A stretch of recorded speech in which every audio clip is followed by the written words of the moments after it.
আসসালামু আলাইকুম এভরিওয়ান। আজকে আমি দেখাবো 40 কেজি নোভা স্কেলের। এটা সমস্যা হয়েছে লাইট কম, স্কেল অন আছে, ওজনও ঠিক আছে কিন্তু লাইট কম। এই দেখেন আপনার সব ঠিক আছে, দেখা যাচ্ছে, দেখা যায় এটা ওজনও উঠতেছে তবে লাইট কম। এটা সমস্যা কিভাবে খুব সহজেই সমাধান করবেন। অনেকে এই সমস্যার কারণে ডিসপ্লে চেঞ্জ করে। আর আমার ভিডিওগুলো হয়েছে শুধুমাত্র নতুনদের জন্য, যারা পুরাতন কাজ করেন তারা না দেখলেও হবে, নতুনরা যারা কম বোঝেন তাদের জন্য এই ভিডিওগুলো। এটা আমরা কিভাবে সমাধান করব, এতে এইখানে আমরা লাইট চেপে চেপে দেখতে পারি যে লাইটটা বাড়ে কিনা। দেখেন এইখানে আমরা 1 নাম্বার 2 নাম্বার 3 নাম্বার পর্যন্ত দিচ্ছি কিন্তু তবুও লাইটটা বাড়তেছে না। আমরা এটা লাইট কিভাবে বাড়াই, আপনারা ভিডিওটা কন্টিনিউ করলে এই সমস্যা আসলে সমাধান করতে পারবেন ইনশাআল্লাহ। প্রথমত স্কেলটা সুন্দরভাবে আমরা খুলে নেই, আগে থেকে নাটগুলো খুলে রাখছি। আপনারা জানেন যে আমার এখানে ডিজিটাল স্কেল সার্ভিসিং ট্রেনিং দেওয়ানো হয়। অবশ্যই যারা ট্রেনিং করতে ইচ্ছুক স্ক্রিনে দেখানো নাম্বারে ফোন দিয়ে সিরিয়াল নেবেন। তাছাড়াও আমার এখানে ডিজিটাল স্কেলের A to Z spare parts বিক্রি করা হয়, যেমন লোড সেল, সার্কিট, মনিটর, বিভিন্ন পার্টস বিক্রি করা হয়। আসসালামু আলাইকুম। ইলেকট্রনিক্স হেল্প বাংলায় আপনাকে স্বাগত। আমাদের কাছে পাচ্ছেন গরু weight scale, rod weight scale, van scale, bridge scale সহ ডিজিটাল স্কেলের লোড সেল, সার্কিট, মনিটর সহ A to Z খুচরা যন্ত্রাংশ পাইকারি দামে। ইলেকট্রনিক্স হেল্প বাংলার সাথে থাকার জন্য ধন্যবাদ।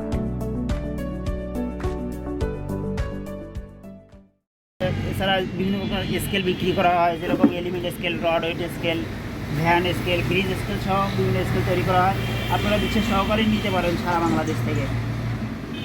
আমরা এটা প্রথমত দেখব যে আসলে ডিসপ্লে আইসি তো এটার ভিতরে নিচেই, উপরে সিপিইউ আইসি, নিচেই ডিসপ্লে আইসি।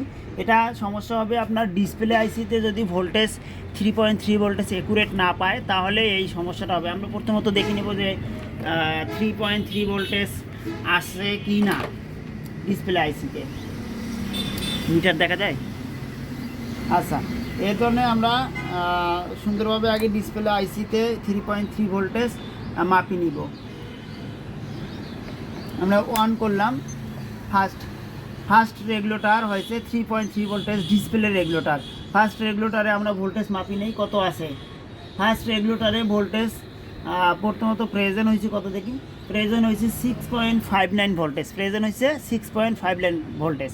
আউটপুট করছে কত দেখি, আউটপুট করছে হলো আপনার 1.96 এরকম একটা ভোল্টেজ আউটপুট করছে। এই ভোল্টেজে প্রপারলি আমার ডিসপ্লেতে সঠিক আলো আসবে না। সেই ক্ষেত্রে কী করতে হবে, এই রেগুলেটর চেঞ্জ করতে হবে।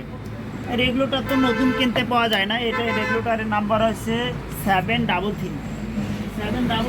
সেকেন্ড হ্যান্ড একটা কোনো সার্কিট থেকে ম্যানেজ করতে হবে। ম্যানেজ করার পরে রেগুলেটর লাগে দেখবো আমরা যে আসলে এটা সমস্যাটা সমাধান হয় কিনা। এছাড়া আমার এখানে ডিজিটাল স্কেলের A to Z spare parts কিনতে পাওয়া যায়, যেরকম লোড সেল, সার্কিট, মনিটর সহ বিভিন্ন স্কেল মাল পাওয়া যায় আপনারা খুব সুলভ মূল্যে। যেরকম আপনার কমন সার্কিট অনলি 155 টাকায় সহ বিভিন্ন মাল আমার এখান থেকে নিতে পারেন কম রেটে। আমরা এটা রেগুলেটরটা চেঞ্জ করে দেখব। ফার্স্ট রেগুলেটর 3.3 ভোল্টের 733, যেটা 6 ভোল্ট এবং 12 ভোল্ট যাই দেন না কেন সেটা 3.3 ভোল্টেজ রেগুলেট করতে পারে। এরকম রেগুলেটর দেখা যায় স্পষ্ট। এই ফার্স্ট রেগুলেটরটা আমরা চেঞ্জ করে দেখব যে আসলে সমস্যাটা সমাধান হয় কিনা। রেগুলেটর চেঞ্জ করার সময় অবশ্যই আপনার স্কেলটা বন্ধ করে নিতে হবে যাতে ফায়ার না করে, কারণ এই রেগুলেটর ভোল্টেজটা কিভাবে তৈরি করে সেটাও আপনারা বিস্তারিত ছাত্রদের সাথে আলোচনা করা হয়। কত ভোল্ট ইনপুট হয়, কোন পায়ে ইনপুট হলে কিভাবে ভোল্টেজটা রেগুলেট করে, এটা ছাত্রদের সাথে A to Z আলোচনা করা হয়। আপনারা যারা ডিজিটাল স্কেল সার্ভিসিং ট্রেনিং করতে ইচ্ছুক অবশ্যই স্ক্রিনে দেখানো নাম্বারে ফোন দিয়ে সিরিয়াল নেবেন। এটা উপরে ঝালাই করে দেখবো যে প্রথমত সমস্যাটা সমাধান হয় কিনা। ভিডিওতে কাজ করতে গেলে অনেক সময়ের দরকার, আমরা শর্টকাটেই করি দেখবো যে আসলে সমস্যাটা সমাধান না হলে আমরা অন্য কোনো ব্যবস্থা নিব বা ডিসপ্লে দেখবো বা ডিসপ্লে আইসি পরিবর্তন করে দেখবো কী সমস্যা হয়। আমরা এটা উপর পাশে লাগিয়ে দেখতেছি প্রথমত।